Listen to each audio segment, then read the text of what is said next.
नमस्कार। प्रभात खबर आज डिबेट कर रहा है वन नेशन वन इलेक्शन, एक देश और एक चुनाव पे। सबसे पहले देखिए आप हमारी ये खास रिपोर्ट। देश ने बार बार चुनाव इस देश की प्रगति में रुकावट बन रहे हैं।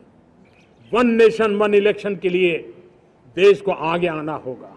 प्रधानमंत्री मोदी का दिया गया यह बयान अब हकीकत में तब्दील होने के लिए आगे बढ़ चुका है। One nation one election committee की सिफारिशें स्वीकार कर ली गई हैं। 18,000 से ज्यादा पन्नों की यह रिपोर्ट पूर्व राष्ट्रपति रामनाथ कोविंद की अध्यक्षता में उच्च स्तरीय कमेटी ने तैयार की है और इस कमेटी में गृह मंत्री अमित शाह समेत कुल 8 सदस्य हैं। एक राष्ट्र एक चुनाव की रिपोर्ट में कहा गया है कि देश में एक साथ चुनाव को 2 चरणों में लागू किया जाएगा। पहले चरण में लोकसभा और विधानसभा चुनाव कराए जाएंगे। दूसरे चरण के चुनाव के 100 दिन के बाद नगर निकाय और पंचायत चुनाव कराए जाएंगे। सभी चुनाव के लिए एक ही वोटर लिस्ट तैयार की जाएगी। यदि केंद्र या राज्य सरकार अपना बहुमत खोती है या सरकार भंग होती है तो ऐसी स्थिति में बची हुई अवधि के लिए ही चुनाव कराए जाएंगे। लोकसभा का कार्यकाल खत्म होने के साथ ही राज्य विधानसभाओं के चुनाव भी कराए जाने पर विचार किया जाएगा। अगर किसी विधानसभा का चुनाव किसी कारणवश एक साथ नहीं हो पाता है तो बाद की तारीख में होगा, लेकिन कार्यकाल उसी दिन समाप्त होगा जिस दिन लोकसभा का कार्यकाल समाप्त होगा। पूरे देश में एक राष्ट्र एक चुनाव को लेकर विस्तृत चर्चा शुरू की जाए, साथ ही एक कार्यान्वयन समूह का गठन किया जाए। हालांकि एक राष्ट्र एक चुनाव के मुद्दे पर अब विवाद भी शुरू हो गया है। कांग्रेस, आम आदमी पार्टी और समाजवादी पार्टी समेत तमाम विपक्षी दल इसकी खामियां और मौजूदा मोदी सरकार की मंशा पर सवाल उठा रहे हैं। दरअसल एक देश एक चुनाव से विपक्षी दलों में कई आशंकाएं हैं। एक आशंका यह भी है कि क्षेत्रीय पार्टियों का प्रभुत्व खतरे में आ जाएगा, क्योंकि लोग देश के मुद्दों को ध्यान में रखकर वोट करेंगे और क्षेत्रीय पार्टियों को इससे नुकसान होगा। और इसी मुद्दे को लेकर झारखंड के मुख्यमंत्री हेमंत सोरेन ने बीजेपी को आड़े हाथों लिया है, जहां इसी साल विधानसभा के चुनाव होने हैं। वन नेशन वन इलेक्शन कई लोगों ने मंत्रिमंडल में स्वीकृति दी है। अब ये देश में अब ये चाहते हैं कि एक ही दल राज करे, एक ही सरकार हमेशा रहे। एक देश एक चुनाव विधेयक पर मुहर तभी लगेगी जब संसद के दोनों सदनों से ये पारित होगा। इस डिबेट में आज हमसे बातचीत करने के लिए, डिबेट करने के लिए जेएमएम के डॉक्टर तनुज खत्री जी हैं, स्वागत है आपका। और भारतीय जनता पार्टी के प्रदीप सिन्हा जी हैं। जी नमस्कार। तो सबसे पहले जो सवाल की सुई जाती है वो जाती है जेएमएम पे। आपके पार्टी का टेक क्या है? वो वन नेशन वन इलेक्शन पर सोचती क्या है? देखिए, लगातार 10 सालों में भारतीय जनता पार्टी के द्वारा, और यूं कहें कि देश के प्रधानमंत्री और भारतीय जनता पार्टी के सबसे बड़े नेता के द्वारा हेडलाइन मैनेजमेंट किया जाता है। वन नेशन वन इलेक्शन, ये सिर्फ हेडलाइन है। इसके अंदर क्या है, ये कैसे होगा, इसके बारे में कोई स्टडी नहीं है, कोई थ्योरी नहीं है। प्रदीप जी से जवाब और देंगे प्रैक्टिकल तो बिल्कुल नहीं है। मैं खत्म कर देता हूं जी। ये वन नेशन वन इलेक्शन जरूर है, ये उस ओर जा रहा है, वन टाइम इलेक्शन की ओर जा रहा है। ये इसके बाद चुनाव ही नहीं हो, वन टाइम इलेक्शन की ओर। ये इसका एक्चुअल जो टैगलाइन और हेडलाइन होना चाहिए वो वन टाइम इलेक्शन होना चाहिए। आप और साफ करिए, वन टाइम इलेक्शन से क्या तात्पर्य है? हाँ, मैं बिल्कुल वही बता रहा हूँ। देखिए, भारत अब इसमें ये कहेंगे तो ये कहेंगे कि 1952 में, 62 में और उसके बाद एक आध बार ये चीजें हुई। तो ये जब चुनाव होते थे तो वो क्यों बंद हुए? आज अगर झारखंड में चुनाव होने हैं दिसंबर में, तो दिल्ली के अंदर में या वैसे राज्य जहां चुनाव नहीं होने हैं, अगर वहां भी कोई घटना घट जाएगी तो झारखंड के लोगों को भी एक समय मिलेगा कि वो वहां की किसी घटना के अनुरूप अपना मत दे पाए। इसका सबसे बड़ा एग्जाम्पल जब है 2014 के समय में, 12 के समय में, 13 के समय में, जब देश के दिल्ली की राजधानी में एक बहुत ही कुकृत्य हुआ था तो सभी लोग सड़कों पर थे। उस वक्त झारखंड, दिल्ली, बिहार नहीं था और उसी के आधार पर भी वोटिंग हुई। ये भी कहने से गुरेज नहीं किया जाना चाहिए। अब 2012 निर्भया केस की बात बिल्कुल, मैं उसी की, आपने सही समझा। तो अच्छा। ये प्रैक्टिकलिटी कहां है? अब इसमें अगर ये बताइए कि अगर केंद्र की सरकार ही गिर गई तो अब तो 245 पर आ चुके हैं, 45 पर आ चुके हैं, 400 पार का दम भरने वाले लोग। हम समझते थे कि 400 पार के बात करने वाले लोग जब 240 या 45 पर आएंगे तो शिक्षा पर बात करेंगे, स्वास्थ्य पर बात करेंगे, रोजगार पर बात करेंगे, लेकिन अपने मूल विषय पर ही ये रह जाते हैं कि कैसे लोकतंत्र की हत्या करनी है, कैसे संविधान को बदलना है। ये बिल्कुल अलोकतांत्रिक चीजें होंगी अगर होता है तो। ठीक है, लोकतंत्र की हत्या है, one nation one election. Pradeep ji. देखिए, आपने सवाल किया तनुज जी से कि आपकी पार्टी का टेक क्या है। जी। मैं कुछ लेके आया हूँ, आपको बता दूं कि 15 political parties did not submit a response. हाँ। उसमें किसका नाम था? झारखंड मुक्ति मोर्चा का और जो है इनके एलआई पार्टनर है आरजेडी का। आप समझ लीजिए, जिस पार्टी का कोई मंतव्य ही नहीं है वो पार्टी अब बैठ के उसको डिटेलिंग कर रही है कि इससे ये लाभ, इससे हानि और क्या कुछ हो सकता है। तो जब एक फोरम दिया गया था कि वहां जाकर आप अपनी बातें रखिए, जो राष्ट्रपति, पूर्व राष्ट्रपति रामनाथ कोविंद की अध्यक्षता में कमेटी बनी थी जी। उसमें 62 पॉलिटिकल पार्टी जो स्टेक होल्डर्स थे उनसे राय ली गई। 32 ने पक्ष में दिया, 15 ने कोई राय नहीं दिया और 15 ने ना कहा। तो आप समझ सकते हैं कि किस तरह से डिवीजन है। और नहीं, पर प्रदीप जी, इसमें एक सवाल तो बनता ही है कि जब लोकतंत्र देश में आया, जब चुनाव एक साथ चल रहे थे, तो यह व्यवस्था तो पहले थी ही, कुछ सालों तक चली ही। बाद में जब ऐसी स्थिति बनी कि नहीं, राज्य सरकारें कई मर्तबा, केंद्र सरकारें 71 से लेकर के 76 तक डिस्टर्बेंस, 96 में डिस्टर्बेंस, कई मर्तबा ऐसा हुआ कि जब केंद्र सरकार ही अपनी चीज पूरा करने में सक्षम नहीं रही, तब जाकर के ऐसी स्थिति बनी कि अलग अलग राज्यों में अलग अलग समय पे केंद्र के चुनाव अलग अलग हुए। यह व्यवस्था अगर पहले ही बदली जा चुकी है तो फिर से उसी व्यवस्था को वापस लाने के पीछे मंतव्य तो जानना ही चाहिए। 1952 से 1967 तक 67 तक एक साथ चुनाव हुए पूरे देश के, साइमल्टेनियस इलेक्शन, चाहे विधानसभा का हो, लोकसभा का हो, सब साथ हुए। राइट। लेकिन उसके बाद जिस तरह से, उस वक्त तो हमारी सरकार नहीं थी सेंटर में, हम कहीं नहीं थे, केरल से हम अपोजिशन में थे। तो जो सरकारें गिराने का सिलसिला शुरू हुआ कि अगर हमारी बात नहीं मानोगे, हमारे पसंद के आप नहीं हो, तो सरकारें गिराने का जो सिलसिला शुरू हुआ, वो शुरू होता है जवाहरलाल नेहरू से लेकर, और फिर आप देखिए इंदिरा गांधी के कार्यकाल आते आते, यहाँ तक कि राजीव गांधी का कार्यकाल आते आते कांग्रेस पार्टी के खाते में 90 ऐसी सरकारें हैं जो चुनी हुई सरकारें थी, उसको गिरा दी गई। तो अब आप बताइए, इसके लिए क्या वो सरकारें जिम्मेदार थी जो अपना कार्यकाल पूरा नहीं कर पाई? तो निश्चित रूप से कहीं ना कहीं जो एक अधिनायकवादी सोच था, जो ये संविधान बचाने निकले हैं लोग, जो कहते हैं कि संविधान खतरे में है, उनसे मैं पूछना चाहता हूँ कि 90 टाइम्स आखिर जो आपने सरकारें गिराई, अपने दलों की सरकारें थी इनकी। मुख्यमंत्री ने अगर बात नहीं माना कि फ्लाइट अभी भेजो, उदाहरण है, फ्लाइट अभी भेजो, 2 घंटे में आनी चाहिए फ्लाइट। जी जी। अगर दिल्ली से, मुंबई से दिल्ली नहीं पहुंचा तो वो मुख्यमंत्री गया। तो ये रवैया था। एक बार मूल सवाल पर फिर से आते हैं तनुज जी के पास। तनुज जी, आपने ये बात उठाई कि वन टाइम इलेक्शन जैसी स्थिति की तरफ हम बढ़ रहे हैं वन नेशन वन इलेक्शन से। इसमें ये बात नहीं आती है जो हर तरफ जिसकी चर्चा हो रही है कि अगर एक मर्तबा में ही चुनाव जैसी चीज़ों से हम बाहर आ जाएं, तो जो ढेर सारा संसाधन चुनाव आयोग सरकारों का इस्तेमाल करता है, उसमें सरकारी कर्मचारी होते हैं, सरकारी जो संस्थान होते हैं इन्वॉल्व होते हैं, उससे बचा जा सके और बचा हुआ समय को किसी न किसी प्रोडक्टिव जगह पे लगाया जा सके, यह ख्याल नहीं आता। देखिए, दिक्कत की बात यह है ना कि चुनाव को ही समस्या बताया दिया जा रहा है इस देश में। मतलब जनता जो चुनती है उसको ही समस्या बता करके इसको लागू करने की कवायद हो रही है। ये क्यों हो रहा है? वन नेशन वन इलेक्शन की बात भारतीय जनता पार्टी करती है, लेकिन इनके पास एक ही लीडर है, चाहे वो देश के अंदर में हो, चाहे वो किसी राज्य में चुनाव होता है तो अब उनको सब जगह ट्रैवल करना है, उनको प्रचार करना है। देश के पहले प्रधानमंत्री होंगे जिन्होंने शुरुआत की विधानसभा में जा करके बड़ी बड़ी रैलियां करना, असंख्य रैलियां करना। अरे लोकप्रिय नेता और भी थे, अटल बिहारी वाजपेयी भी लोकप्रिय नेता थे, लेकिन वो तो इतने विधानसभा के चुनावों में जाके प्रचार नहीं करते थे। अब तो ये होता है कि मोदी जी जहां जाएंगे प्रचार करेंगे, उनके लिए सरकारी कार्यक्रम तय होते हैं और उसके बाद वहां चुनाव की घोषणा होती है। आपको अगर पैसों की इतनी चिंता है, आपको देश अगर इसमें इकोनॉमी इन्वॉल्व है, तो आप कम चरणों में चुनाव कराने की शुरुआत कीजिए। पिछले बार क्या हुआ? कितने चरणों में चुनाव हुए? ये लोकसभा का जो चुनाव हुआ सबसे लंबा चुनाव हुआ, आप उसको कम चरणों में कराते, आप एग्जाम्पल सेट करते।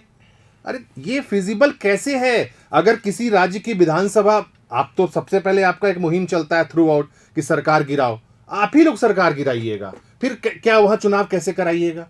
फिर वो जो माला टूटेगी, फिर हम आज जिस स्थिति में पुनः वहीं आ जाएंगे। अगर ये कर भी देते हैं तो घूम फिर के तो फिर वहीं आ जाना है। किसी भी राज्य में अगर मान के चलिए कि भंग हो जाता है, असेंबली चुनाव कराने की नौबत आ जाती है, 1 साल का कार्यकाल बचता है, तो क्या 1 साल के लिए चुनाव कराएंगे? और केंद्र सरकार ही यदि अगर गिर जाती है, ऐसा पहले भी हुआ है, तो क्या फिर अगर केंद्र सरकार गिर जाती है तो क्या आप पूरे सभी राज्यों की विधानसभा को भंग कर देंगे? चलिए आप इसके इम्प्लीमेंटेशन पर सवाल खड़ा कर रहे हैं, इस पर प्रदीप जी से जवाब ले लेते हैं। प्रदीप जी, क्या ऐसा है कि ये जो राजनीतिक फायदे को ध्यान में रख करके वन नेशन वन इलेक्शन की तरफ जाया जा रहा है, या कोई सच में इसके इम्प्लीमेंटेशन का कोई प्रोग्राम भारतीय जनता पार्टी के पास है? देखिए, जो दीर्घकालिक बीमारियां हैं देश के समक्ष, उसको हम दूर कर रहे हैं। हमने जब ट्रिपल तलाक का कानून लाया तो उसके पीछे कोई राजनीति नहीं थी, और जिस तबके के लिए किया वो माना जाता है कि भारतीय जनता पार्टी का वो सपोर्टर नहीं है। 370 हमने हटाए तो देश की आकांक्षा के अनुरूप हमने फैसला किया। तो जो वन नेशन वन इलेक्शन की बात है, एक तो प्रशासनिक खर्च कम करने की बात, चुनावों के दौरान जो बड़े पैमाने पर पैसे खर्च होते हैं अलग अलग राज्यों के जब या चुनाव होते हैं, उसके अलावे जो आचार संहिता का समय होता है उसके कारण विकास के काम बाधित होते हैं। तो ये चीज़ें अनवरत चलती रहें, अगर एक साथ इलेक्शन हो जाए तो मैं समझता हूँ कि बाकी का जो समय बचेगा वो डेवलपमेंट वर्क में लगेगा। उसमें भारतीय जनता पार्टी, कांग्रेस और इंडिया अलायंस की तो बात आती नहीं है, सबके लिए समान मौका मिलेगा। और जहाँ तक प्रश्न है कि भारतीय जनता पार्टी का मकसद ऐसा है कि हमारे पास एक लीडर है वही करना चाहता है, तो हमारे पास वही लीडर कार्यकर्ता भाव से काम करता है। इन्होंने कहा भी ना कि विधानसभा चुनाव में भी प्रधानमंत्री मोदी जी ने शुरुआत कर दी। अरे हमें तो गर्व है कि हमारे राष्ट्रीय अध्यक्ष जेपी नड्डा या अमित शाह हो, हैदराबाद के नगर निकाय चुनाव में भी जाकर प्रचार करते हैं वो, इसलिए कि कार्यकर्ता भाव है, उस मन में वो आकांक्षा और आशा है कि हमारी पार्टी जीते। हमारा स्टेटस कितना ऊंचा है वो मायने नहीं रखता, हमारी पार्टी जितनी ऊंची जाएगी उतना ही ऊंचा हमारा स्टेटस जाएगा। तब तनुज जी आप कुछ बोलना चाह रहे थे? मैं इसमें यही बोलना चाह रहा था कि इन्होंने सिर्फ हैदराबाद नगर निगम की बात कही, ये तो दिल्ली विश्वविद्यालय के छात्र संघ के चुनाव में भी एक उदाहरण दिया था मैंने ऐड कर दिया उसको, मैंने अच्छा कर दिया कि और भी चुनावों में वो गए थे। मसला सिर्फ प्रचार करने का है कि मैं कितना ज्यादा से ज्यादा, यानी कि प्रधानमंत्री जी कितना ज्यादा से ज्यादा जाके प्रचार कर पाए।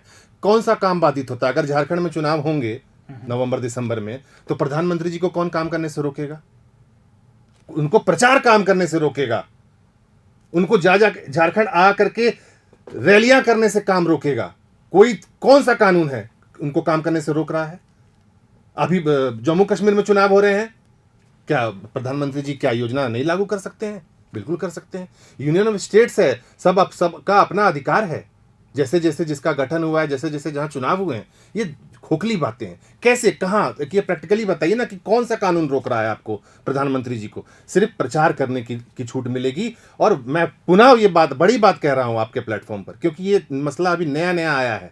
अभी बहुत से एक्सपर्ट्स इस पर अपनी राय रखेंगे, पार्टी भी राय रखेगी आगे चल के, जैसे जैसे चीजें खुल करके आएंगी। लेकिन ये मैं पुनः अपने बात पर कायम हूं कि one nation one election, one time election कराने की कवायद है आने वाले समय में। ये आप अपनी बात पे जमे हुए हैं, वन टाइम इलेक्शन वाली बात पे।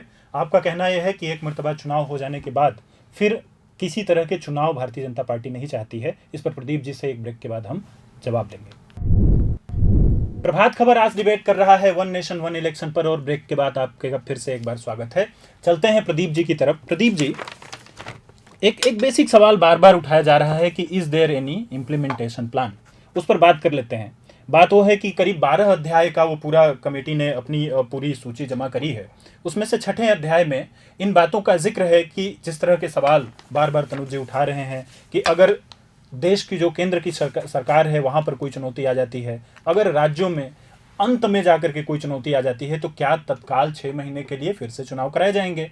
लेकिन भारतीय जनता पार्टी तो कह रही है कि यह जो हमारा कार्यकाल है लोकसभा का 2023 से 2024 से 2029 तक में, हम इसको खत्म करते करते ही इसको लागू कर लेंगे। हम अगला जो लोकसभा चुनाव कराएंगे उसके 100 दिन के भीतर में हम निकाय चुनाव तक चले जाएंगे विधानसभा चुनाव के साथ। यानी कि एक पूरी ब्लूप्रिंट तैयार है, तो उसको बताने में क्या परेशानी है? उसके बारे में बात करने में क्या दिक्कत है? एक बार आप इसको बताएं। देखिए, चूंकि अभी वो फाइनल ड्राफ्ट नहीं है जी, और जब कैबिनेट से अभी डिसीजन हुआ है, कैबिनेट के डिसीजन के बाद उस पर भी डिस्कशन होना है। सभी तमाम दलों से राय ली जाएगी और जो कानूनी विशेषज्ञ होंगे वो भी अपनी राय रखेंगे। तो निश्चित रूप से जो बनकर ड्राफ्ट तैयार होगा वो जनता के बीच जाएगा। लेकिन अभी भारतीय जनता पार्टी अपनी ओर से कुछ आगे आकर कहना शुरू करे तो हमारे जो विरोधी हैं वो आरोप लगाना शुरू करेंगे कि वो थोपना चाहते हैं।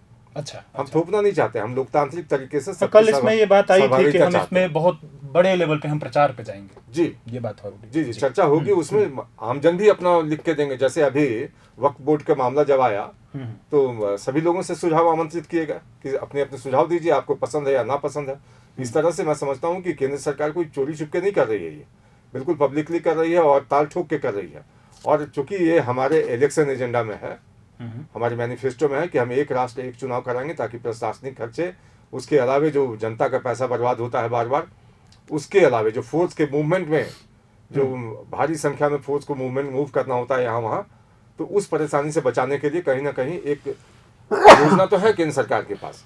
लेकिन हमारे विरोधी दल जो है, जो अन्य राजनीतिक पार्टियां, उनके भी सुझाव आ जाए तो उनके सुझाव आने के उपरांत एक सवाल उठ रहा है। वो सवाल ये है कि क्या भारतीय जनता पार्टी जो लोकसभा चुनाव हुए अभी 2024 वाले, उसमें जो बहुमत के आंकड़े, जो जादुई आंकड़े थे, वहां तक न पहुंच पाने की जो एक तरीके की उनको चुनौती सामने दिखी है, उससे उबरने का रास्ता देख रही है इस पूरे वन नेशन वन इलेक्शन में, ये आरोप है। देखिए आपको बताऊं, मैं अभी भी देश में है, जैसे 240 की आप बात करते हैं, तो हमारा प्री पोल अलायंस था। प्री पोल अलायंस के नाते हमें बहुमत मिली, सरकार बना ली हमने। अगर मान लीजिए फ्रैक्चर मैंडेट हो और कोई समाधान निकलता हुआ दिखाई नहीं देता हो, तो निश्चित रूप से इन्हीं बातों पर तो चर्चा करनी है। जो इन्होंने कहा कि बीच में अगर सरकार गिर जाए तो क्या किया जाएगा, उसमें ये प्रावधान है कि बीच में इलेक्शन भी कराए जाएंगे, बाकी बचे कार्यकाल के लिए कराए जाएंगे जी।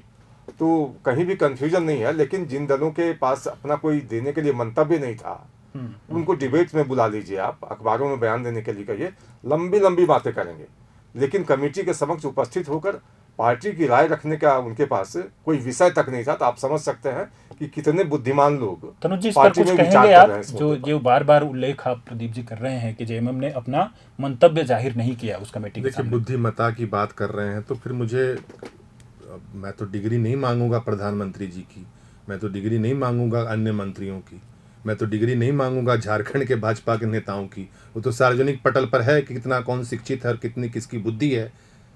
लेकिन मूल विषय ये है कि प्रचार करना है, मूल विषय ये है कि 4.5 साल घूमना है।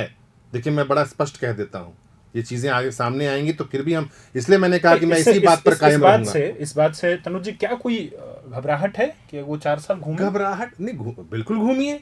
घूमने के लिए तो one time one election one leader, और एक ही बार चुनाव होना है। अरे आप 4.5 साल आपको घूमना है, 6 महीने में आप आइएगा, कुछ दिखा दीजिएगा लॉलीपॉप और बोलिएगा कि इसी पर चुनाव होगा।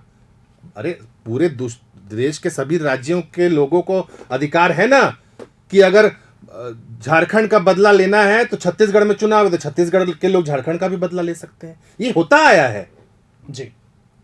मैं ये कोई नई बात नहीं कह रहा हूं, आज देश उसी ओर खड़ा है, लेकिन ये बदला ले रहे हैं। आपने अच्छी बात कही कि 240 और 245 पर जो आए, ये एक्सपेरिमेंट नहीं कर रहे हैं, देश की जनता से बदला लेने की योजना बना रहे हैं। और इसके लिए सड़क से ये क्या कमेटी, कोई सुनता है वहां?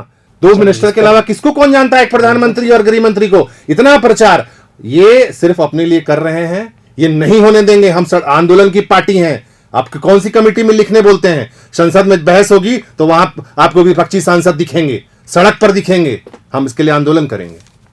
जी जी मैं फाइनल बात कमेंट आपको जनाब आपकी देंगे। तरफ से। जी, ये जो कह रहे हैं कि वन टाइम इलेक्शन होगा, देश के लोगों ने वो दौर भी देखा है जब 1975 में इलाहाबाद हाईकोर्ट का आदेश आया जी कि प्रधानमंत्री को स्टेप डाउन करना है, रिजाइन करना है। जी। तो रिजाइन करने के बजाय, कोर्ट का सम्मान करने के बजाय, जो आज लोकतंत्र की दुहाई और संविधान बचाने का झंडा लेकर घूमे चल रहे हैं, हाईकोर्ट की बात का उन्होंने कोई सम्मान नहीं किया। रातों रात इमरजेंसी थोपा देश पर और अपने मनमर्जी सरकार चलाई अधिनायक आदि तरीके से। किस तरह से नागरिक अधिकारों का हनन किया जाता है, मौलिक अधिकार किस तरह से सस्पेंड किए जाते हैं, किस तरह से मीडिया को चुप रखने के लिए आप लोगों को मजबूर होना पड़ा था कि ब्लैक पेजेज आपने पब्लिश किया था। तो ये होता है वन टाइम इलेक्शन की सोच। भारतीय जनता पार्टी उसमें विश्वास नहीं करती। हम लोकतंत्र में विश्वास करते हैं। सबों की भागीदारी से जो डिस्कशन के उपरांत आएगा वो देश की जनता के समक्ष भी रखेंगे, उनके भी सुझाव देंगे और उसके अनुरूप आगे बढ़ेंगे। कहीं कोई संकोच की बात नहीं। जनता का सुझाव होगा वन नेशन वन इलेक्शन पर, वो बात भारतीय जनता पार्टी आगे कहेगी। ऐसा मानना है भारतीय जनता पार्टी के प्रवक्ता प्रदीप सिन्हा जी का। आपका बहुत बहुत धन्यवाद प्रदीप जी, और आपका बहुत बहुत धन्यवाद प्रभात खबर से जुड़ने के लिए। आप हमारे साथ बने रहिए हमारे डिजिटल प्लेटफॉर्म पर। प्रभातखबर.com, विश्वास वही, रफ्तार नहीं।